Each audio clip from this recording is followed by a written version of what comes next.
Well, everybody, welcome back to the Trick Podcast of Joy and Gozo TV on this lovely Tuesday, June 9th, 2020. Welcome back to my channel. Welcome back to this video talking about my experience and the collective Hispanic Latino experience with racism is different than the rest.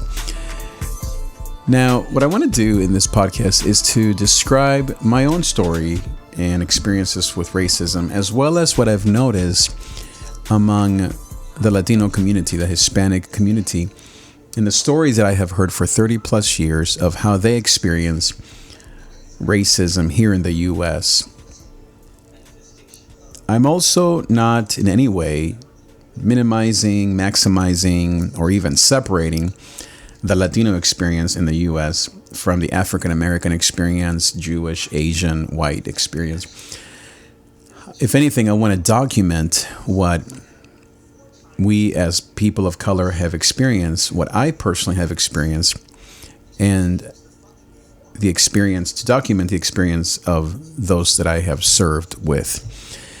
So let me first start by saying that a lot of my experience with racism has been in the white evangelical church. It has also been in just typical churches, regardless of race or color. My context for 30 plus years, I was first a pastor when I was a young 23-year-old, if you can believe that. Full-time pastor at 23.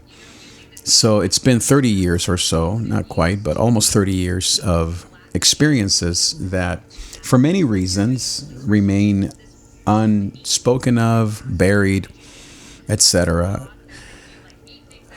I guess I also want to say this is no bandwagon for me, bandwagoning. This is something that I've been talking about mostly, I guess, to myself and to my perhaps journals and somewhat to my family over 30 years. But it has become more clear, and maybe my boldness, my confidence has grown the older I get. I also want to say that this is not an easy topic for me to discuss, mostly out of fear, not out of guilt. I am completely confident in the importance of the story, of course, of my own story, of the story of my people.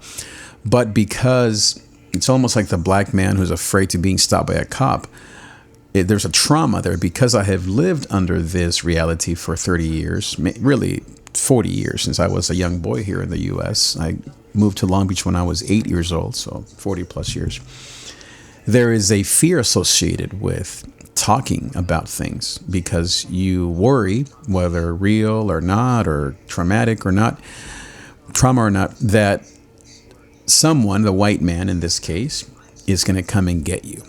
And yet, the story happened, the stories have happened, continue to happen, and will remain unless we change things until the wealth, which is what I will mostly talk about, is in the hands of the black and brown men and women who have worked for it and who deserve their own land, their own wealth, their own, peace and safety, and live in harmony with everyone else. So, about, a few years ago, I'm not really good with dates and such. No kidding. Someone that I really knew really well passed away, and I didn't go to the funeral because of the racist experiences that I experienced from this person as well as the people that he represents. And it was something that didn't shock me per se that I felt that way, because I knew that. I've known that for many years, but it was maybe a semi-bold statement that I made. I don't know if anybody even noticed or cared. I wasn't doing it to make a statement, but in my head, I thought, okay, this is a statement that I'm making, if anything, to myself about what happened. I also want to say before I keep going that I'm not going to mention names or mention numbers or people. It doesn't matter. What matters is that these things happen. So it's important to document these things for the passing on of the story to my kids, to young Latino, and especially in my case, young men and women of color, of dark skin, which is my narrative, and I consider it a gift and a joy, that would see me as a dark man, as a black man, you could say, because I have black blood in my DNA from my father and from slavery in the islands and the Atlantic coast, as we call it, in Central America. And I proudly speak of that. To me, that's not any sort of put down or anything to hide. I'm proud of my darkness, of my background, of my mestizo darkness, my black mestizo-ness. And so I want to document this for the generosity of it all, because in spite of all these things, I continue and I have given my life to Jesus and to the serving of everyone, white, black, every color, because that's what Jesus commands me to do. And yet the story has to be told for the sake of humanity, because the less that we hide our stories, the less human we become, the more invisible we become, the less present we become, the more we lose touch with our heart, with our values, with what we love, with our own faith. I heard an interview recently with, I forget her name, but a very articulate woman of color. I think she's half Afghan, half Pakistani, and grew up in Norway. Maybe you know the story, you know this person. Very articulate, poet, director of movies.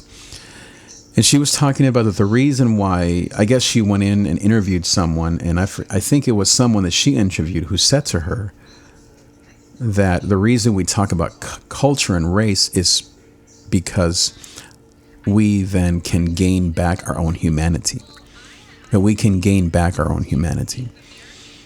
And I believe that wholeheartedly. I'm speaking, and I have been speaking about this for a few years now, because I feel human when I do that. It brings tears to my eyes. It touches that deep part of my, not hate. I'm not going to lie that there is no anger, but not hate, but definitely anger, frustration, righteous anger. At the same time, love and compassion. And I would say that's mostly what I feel because of my faith and because of just simply evolving and growing as a man. I have no hate, but I do have protest. I do have frustrations. I do have pain, and like a scar on an arm, or like the tattoos on my arm. Every tattoo, every scar has a story that is important to tell, because at some point someone will ask you, "Hey, what happened there on your arm? Why do you have that scar?" And so we have to talk about our stories, because they bring healing, they bring love, they bring peace, they bring story telling to our kids, to young people, to young little boys and girls that are black like me, dark like me, that will be inspired by my story. At least that's the hope. And so I would say that for the Latino person, what I've noticed is that we're not afraid of cops. We're afraid of being ripped off financially. And I don't even want to call it scared or afraid. We're not afraid. We are a very strong and valiant people. But the way we experience racism is through the stealing of our wages, of our tips and wages, of our pay, of the money that we have not earned because of racism. Without a doubt, I would say the majority of the kind of racist experiences that the racist experiences that we've had have been mostly in two areas: 90% wealth and the lack of wealth distribution and fairness and justice. I'm talking about having people steal money from us, not paying us what we deserve because of our color, because of our accent, because of our legal status, because of where we live, just because of prejudice and racism. And second, the injustice of the immigration laws. Now, someone can say, well, look at you. You have a house, you have clothes, you have legal status. That's because I've worked hard. And because I have busted my butt to work for everything I have. And yet, I would say I've done this in spite of the horrible prejudice and racism that I've experienced and the injustices, both in the immigration system as well as in the wealth and financial systems, in my case, primarily within the church. And so to the person who says, well, I did it, you did it, yes, but my story, my scars have to be talked about because they give a warning to other young people to what to look out for. And more than anything, it is my heart to say, just like Jesus hung on a cross and yet forgave his enemies, forgave those who were crucifying him, in the same way, we as people of faith, people of color, I myself, my intent is to forgive, to show compassion, and to be a generous man to anyone and to everyone, regardless, in spite of the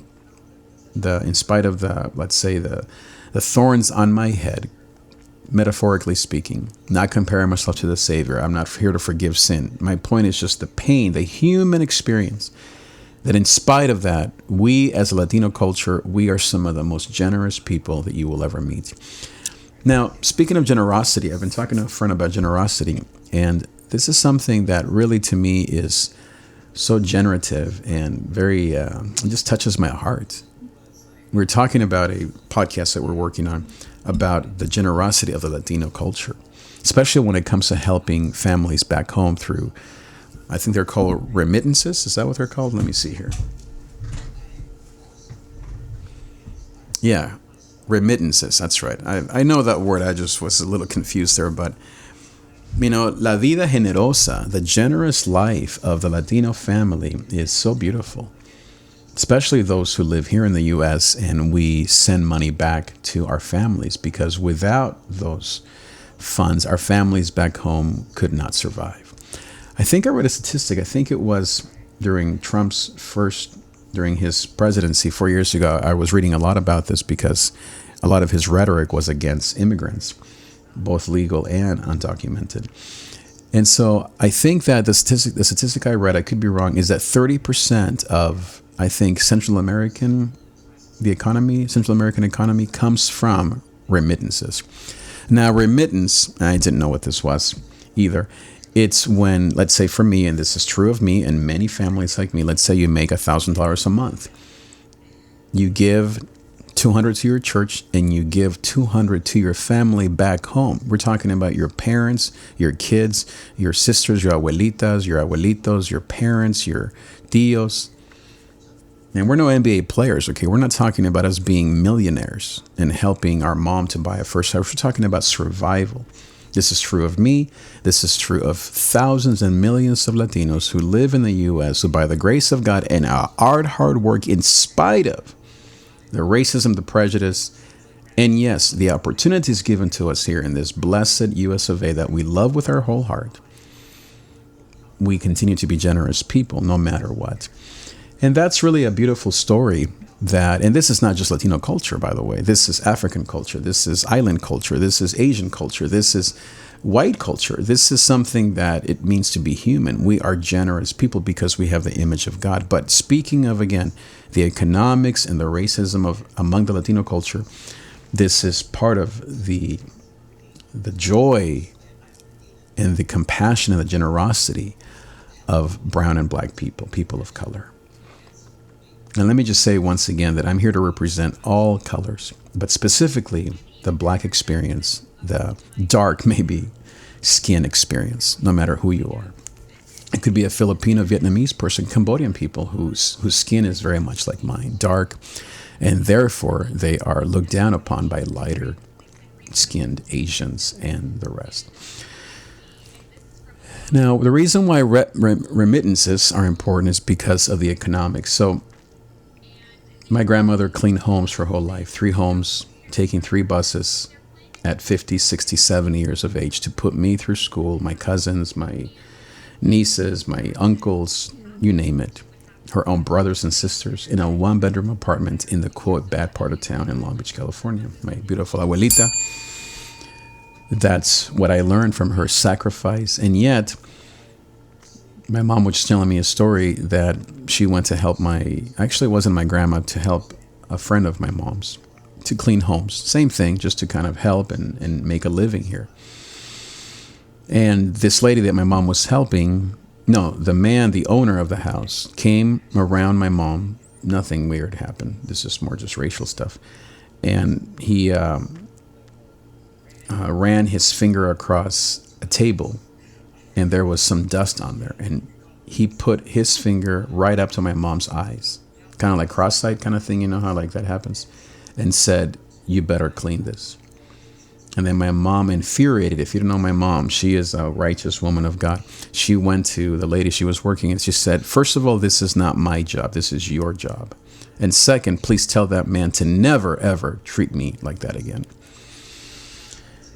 And that is a simple, almost like innocent example of the kind of hate and prejudice that has happened to many, in this case, women that work in the hotel industry. I mean, God goodness. I could have millions of tape of stories if we were to talk about the racism that happens in those situations, in hotels, in restaurants, in homes, with the seniors, on the road, in a car. That's not even including all of the racist and prejudiced immigration rhetoric that has come from the president and, unfortunately, many people of faith as well.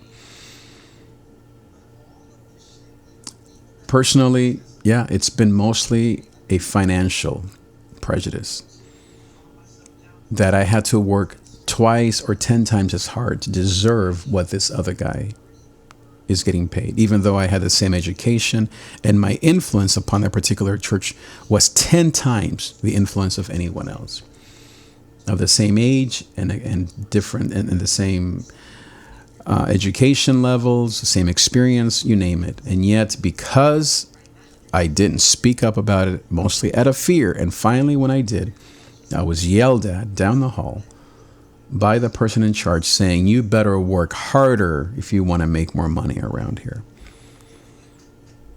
And that was just 100% racist. And then I remember at the end, I was called a lightning rod, as if what I was protesting was not my right.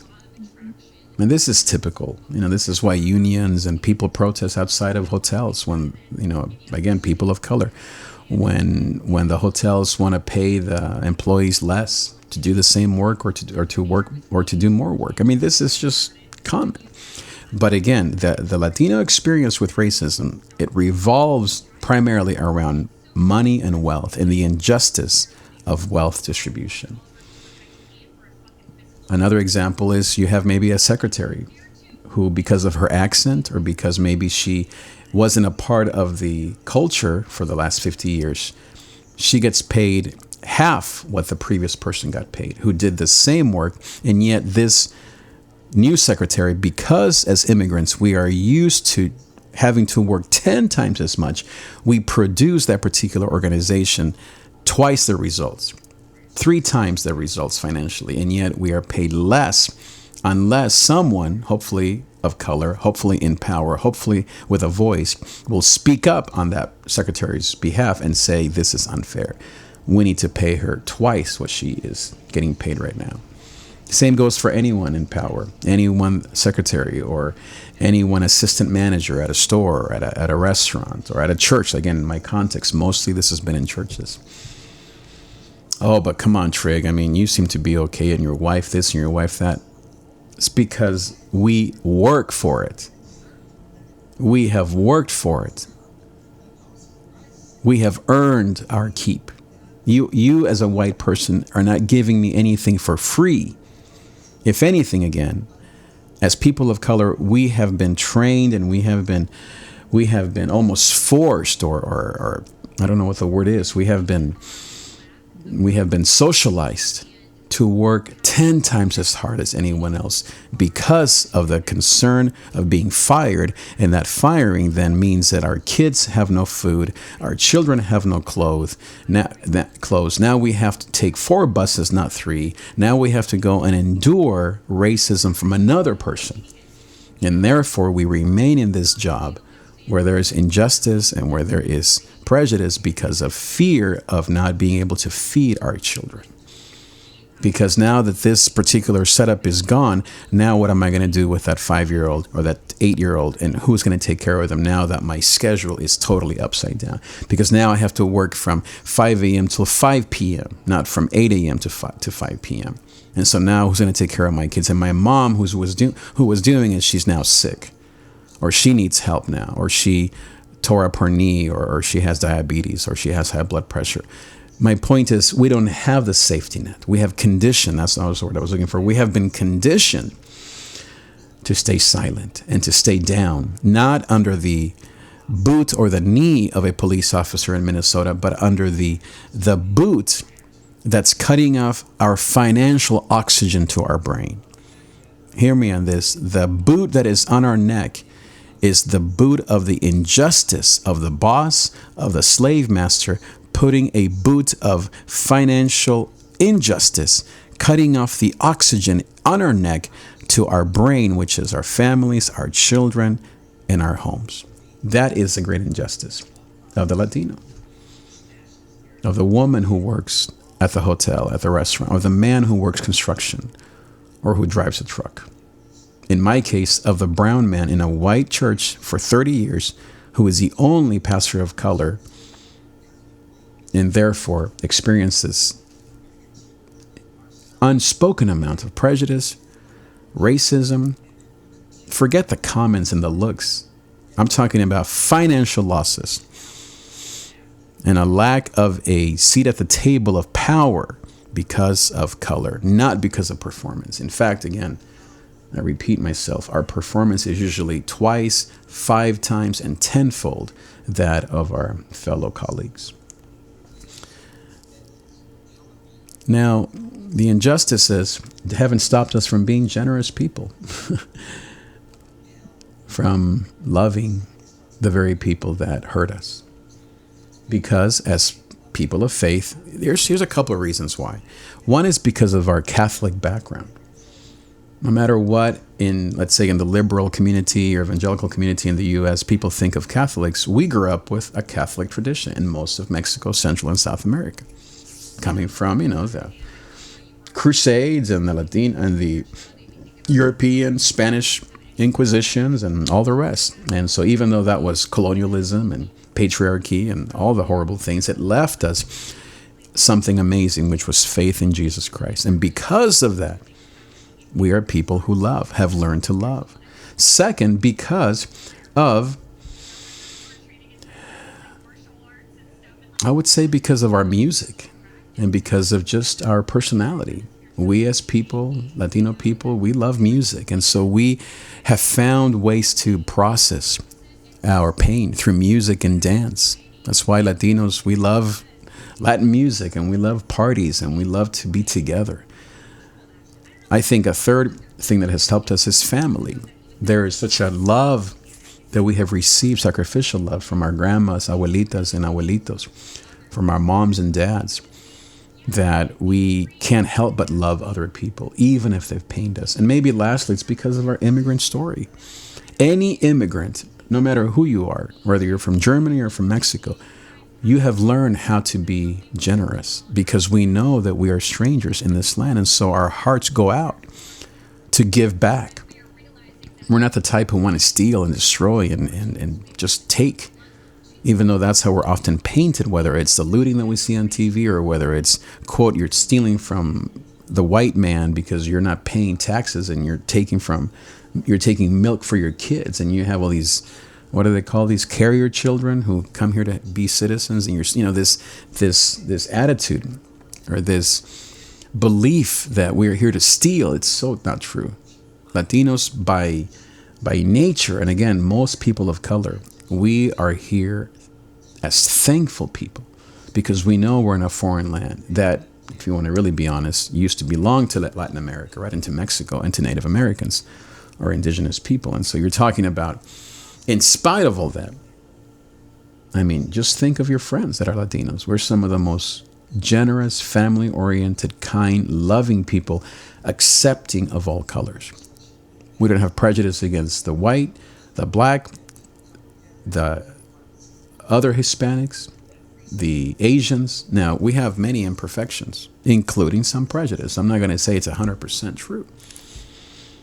But because of our immigrant experience, out of thankfulness, because of our religious background, because of the love of our moms, and because of our music and culture, we are imperfect and yet very generous people who are here to build this beautiful country. Because, and maybe a fourth thing is because of the violence in our own countries. We see a good thing when we know a good thing when we see it. And we know that the U.S. really has blessed us.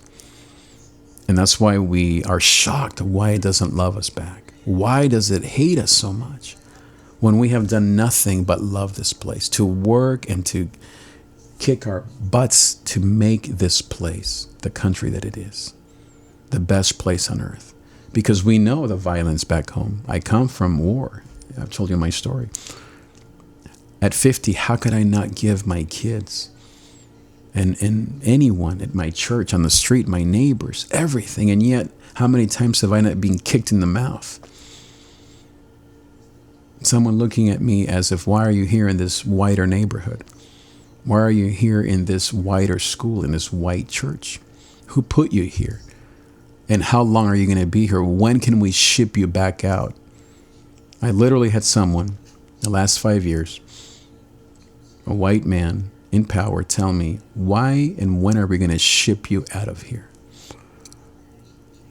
I mean, talk about slavery metaphors and just prejudice and hate. And I mean, forget that I'm a spiritual leader and that this person was supposed to be a spiritual leader as well. Just the vulgarity of that statement.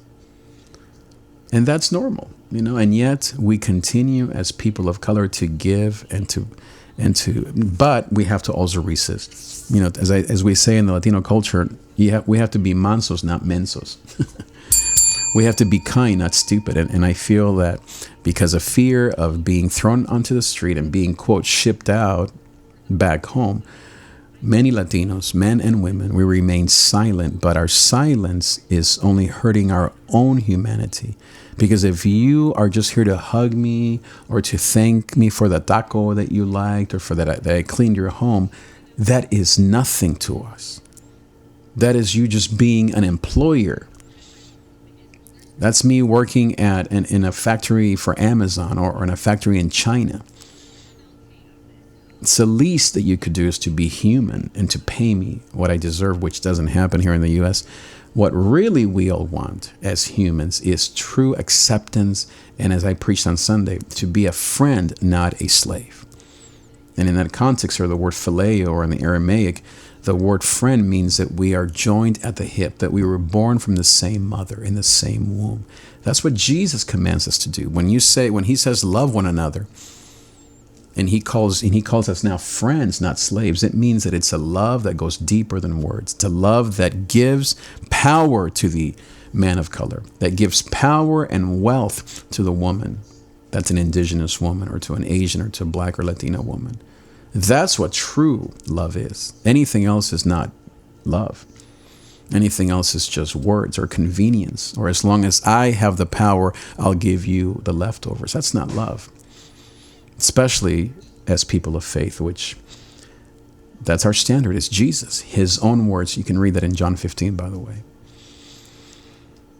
So to me, as I've said the last few weeks, don't apologize. Don't give me hugs. Don't ignore my story. Instead, give me the same access to the power and the wealth that I deserve. Not for me, but for the people that I represent and love. My immigrants, my seniors, my children, people of color, people from all the nations, white seniors, Black seniors, the single mom who works 3-4 jobs, the abuelitas, the African woman who has to bury her son and who doesn't have the means to bury her son and has to have a party to hopefully raise enough money to bury her son back home in Africa. For that small business owner who wants to open a food truck business so that his daughter can go to school and yet have to have her work 3 jobs to be able to live, hopefully, on campus, or maybe at an apartment with 3 of her friends or her sisters. And yet, enduring the racist attitudes, and this happened to someone at one of my churches, who was at a stop sign. The lady behind her was honking. The young girl in the car, Latina girl, white woman in her 60s in the back, honk. The young girl was on the phone. The lady behind her got mad, wanted to pull her out of the car. The young Latina woman, girl, took off, and the white woman behind her sued her. And because this young girl had no documentation, she had to pay $5,000 to a crook lawyer to, quote, get her off the hook.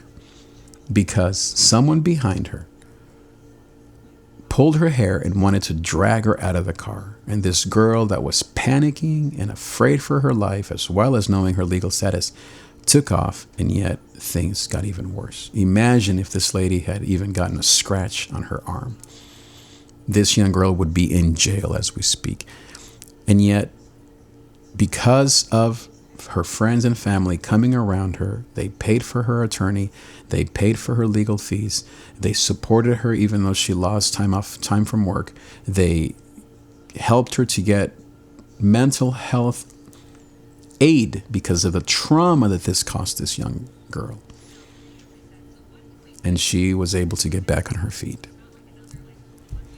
Now, this happens every day. This is not a Latino, brown, black. This is just the injustices of the day, but it's magnified to the Latino community because of these two things, the financial injustices and the immigrant injustices that we face daily. Yes, we're not afraid of a cop because of our color. I mean, although I am because I'm a dark skin, but a lot of Latinos, they're lighter or they're mixed, they're brown. It's easy to spot a, quote, Mexican, right? Or a Salvadorian, but when you see a man of color, in my case, I have almost like twice the fear. But what we face in general are the immigration prejudices, immigrant racist, mostly the law. I'm talking about the laws. And second, the financial injustices that we have faced working, in my case, mostly in the white evangelical church. And for many of my friends and family and colleagues working in the hospitals, in the homes, in the hotels, in the restaurants, on the construction site, on a truck. Now, is everyone facing this? No. Is every Latino facing some sort of resistance or prejudice? No. I'm talking about my story and those that I represent and I love, including white, black, African American, African, island, Asian, you name it. And this is important because at the end of the day, in spite of those things, we continue to love our neighbors as ourselves because Jesus, not Malcolm X or Cesar Chavez, is my hero. I don't follow, Oprah or whoever the heroes are today, which are great. It's great to have these men and women speak up about these topics. It informs us and it gives me words and language. MLK, of course. I've been to the place where he was shot in Memphis. But at the end of the day, my hero is Jesus, and his example is the one I follow. On a cross, saying, "Forgive them, for they do not know."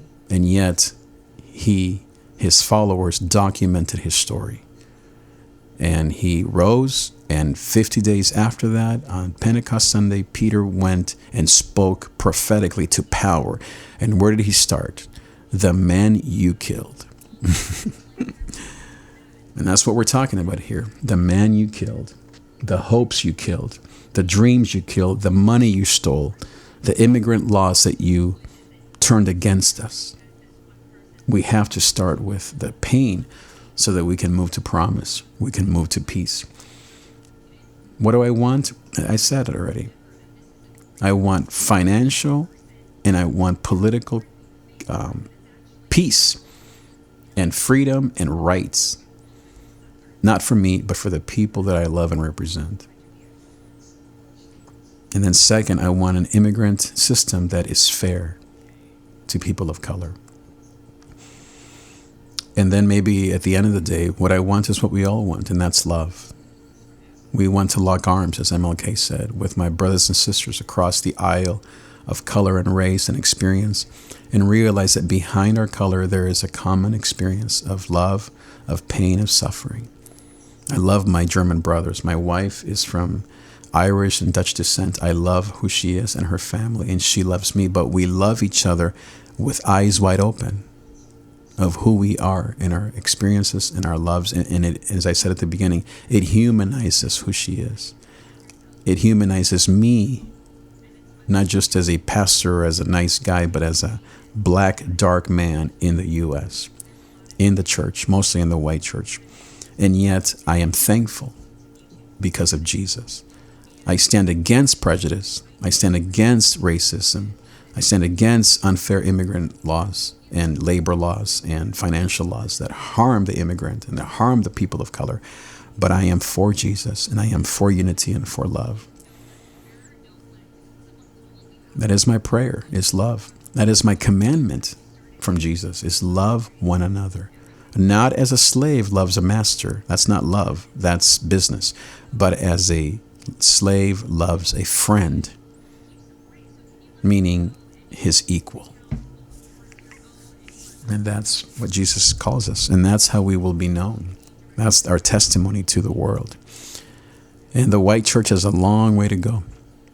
The black church has a long way to go. We all have a long way to go in this topic of prejudice, racism, politics, financial injustice, immigrant injustice. But we're on our way. And 2020, my God, what a year to open our eyes. I remember in December, I was praying. Well, let me go back 3 years ago. The Lord gave me a vision. I believe in those things because they happened to me. I was driving up the mountains to pray, and on the way up the mountain, I didn't even have to go in there and pray. God said, 3 years you will suffer, and then the 4th year you will begin the years of plenty. And he then gave me a specific date. He said January 2020 will begin the years of plenty. And so in prayer, in December of 2019, November, God said, name next year, open the eyes of my heart, Lord. No idea. He told me to call 2017 and 18, 19, we will not be shaken. And so I did. We have t-shirts and the whole thing. And then 2020, God said, call it open the eyes of my heart. Obviously 2020, and there was a lot of just practical things, but God said, call it. So I did. So our current quote teaching series is called Open the Eyes of My Heart. And this is, I'm convinced, pandemic and racist stuff included, that this is the first year of plenty for us, for you and for me. It's not just for my church or for me. It's for anyone who has eyes to see and ears to hear what the Spirit of God is doing. Do not close your eyes. Do not hide do not hide from this. Do not turn a blind eye or a deaf ear to these things that the Spirit of God is saying. If what I'm saying is of the Spirit, listen to it. Now, what action steps do I recommend? Vote in November. Not just for the president that you believe will hold these values, but for city council, local government, whoever is up for re-election in November or whenever that may be this year. Think about climate change. Think about immigration. Think about prejudice and racism. Think about love and unity. Look and vote for those men and women who are speaking not to you, not for what you want, but for love, unity, peace, harmony, forgiveness. That's who we need to be electing at every level, at the school level, your churches, your local government, etc. Anywhere where you have a voice. Number 2 is pray. Pray at all times. Unite with people and pray. And then 3rd is tell your story. Maybe you don't have a podcast. You can come on my podcast anytime. Just drop me an email. But you don't need me. You have a phone. Just go live on Facebook, Instagram, YouTube. It's easy as ever. And start talking about your story. And wrap it in a context of love. But tell your unique story. And if you're wondering why, who cares? Your kids care. Those kids on the streets, those Gen Ys and those Gen Zs that I'm so proud of, those 30-year-olds to 18-year-olds to 14-year-olds, they care, and they need the ammunition in a positive way. They need the education and the inspiration from your story as their grandma, as their mom, as their father, to continue and not give up. Let's continue this conversation. Let me know if you would like to get on the podcast and talk more about these things. I'm sober about these things, but I am also thankful that God has brought all of these crazy things to a head here in 2020 to bring us to the beginning of the blessing that He has in store for us. He has a wonderful plan for your life. I believe it. I declare it in Jesus' name. Amen. Thank you so much for listening. Make sure that you like, comment, subscribe, share this broadcast with 10 of your friends. Thank you for listening, and I will see you next time. Thank you for listening to The David Trigg Show. Find the complete archive at davidtrigg.com or subscribe for free through the podcast app on iTunes or Stitcher on Android. Each week, we bring you a message of joy, success, and personal power in spite of fear, anxiety, and depression. Because as we like to say, though there's pain in the night, gozo comes in the morning.